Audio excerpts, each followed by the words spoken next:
શ્રી પ્રતાપપુરા અનુપમ પ્રાથમિક શાળા સામાજિક વિજ્ઞાન એકમ 15 ભારતીય બંધારણ ધોરણ 8ના વિદ્યાર્થીઓ દ્વારા મોક બંધારણ સભા રજૂ કરવાનો પ્રયત્ન કરવામાં આવ્યો.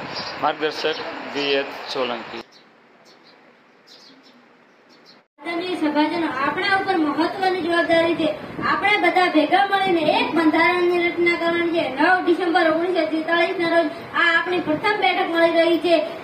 તેને સારામાં સારું બંધારણ તૈયાર થાય તે માટે પ્રયત્ન કરીશું. આ દેશમાં રહેતા લઘુમતી સમાજના તમામ લોકોને પણ સમાન હકો મળવા જોઈએ. આ દેશની તમામ મહિલાઓને શૈક્ષણિક અને રાજકીય બાબતોમાં સમાન હકો મળવા જોઈએ. મહિલાઓને આવા અધિકારની શું જરૂર છે? મહિલાઓ તો ઘરનું કામ કરશે. મહિલાઓ નોકરી અને રાજકાજ કરશે તો ઘર અને બાળકોને કોણ સાચવશે? સ્ત્રીઓને હાલ સુધી ઘરની 4 દિવસ બહાર નીકળવા દીધી નથી. સ્ત્રીઓને પુરુષ સમાન બનતા રોકવા વાળા તમે કોણ? સ્ત્રીઓને પણ પોતાના તમામ અધિકાર અને હકો મળવા જોઈએ. સ્ત્રીઓના અધિકારમાં અમે અમારું સમર્થન આપીએ છીએ.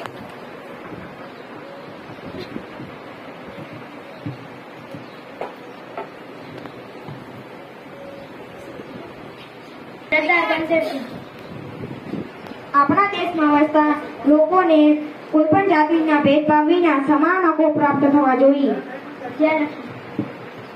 ડોક્ટર રાજેન્દ્ર પ્રસાદ, આપ શું કહી રહ્યા છો? દેશમાં વસતા તમામ લોકોને સ્વતંત્રતાનો હક મળવો જોઈએ. કોઈથી કોઈ નાનું નથી અને કોઈથી કોઈ મોટો નથી. દેશમાં ઘણી બધી જગ્યાએ બાળકો અને સ્ત્રીઓનું શોષણ થઈ રહ્યું છે. તેથી ચોક્કસ વ્યક્તિનું કોઈ પણ પ્રકારનું શોષણ ન થાય તે માટેનો કડક કાયદો બનવો જોઈએ. નાના સ્ત્રીઓને આટલા બધા અધિકારની શું જરૂર છે?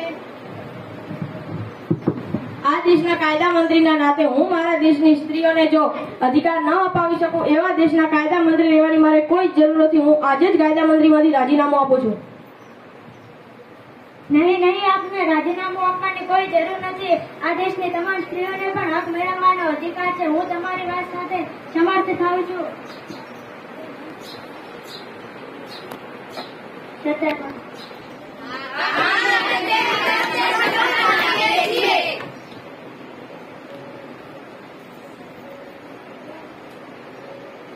સરદાર પટેલ.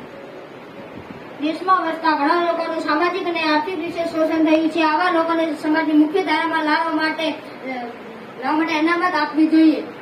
રાજકુમારી અમૃતા.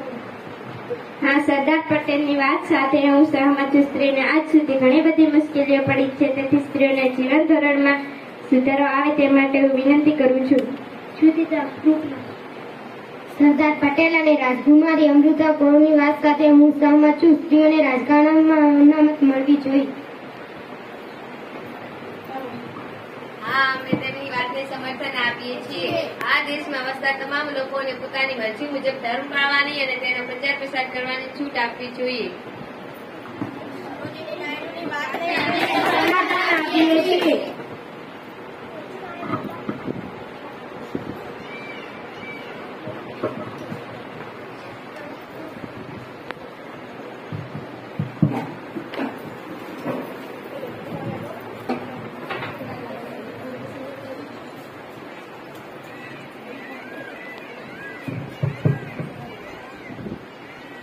બે વર્ષ 11 માસ અને 18 દિવસે આપણું બંધારણ પૂર્ણ થયેલ છે અને હું એમના માનનીય અધ્યક્ષશ્રીને તેમનું બંધારણ આપતા ગર્વની લાગણી અનુભવું છું. બંધારણ ગમે એટલું સારું હશે પણ તેના જો અમલ કરવાવાળા યોગ્ય નહીં હોય તો બંધારણ ખરાબ સાબિત થશે.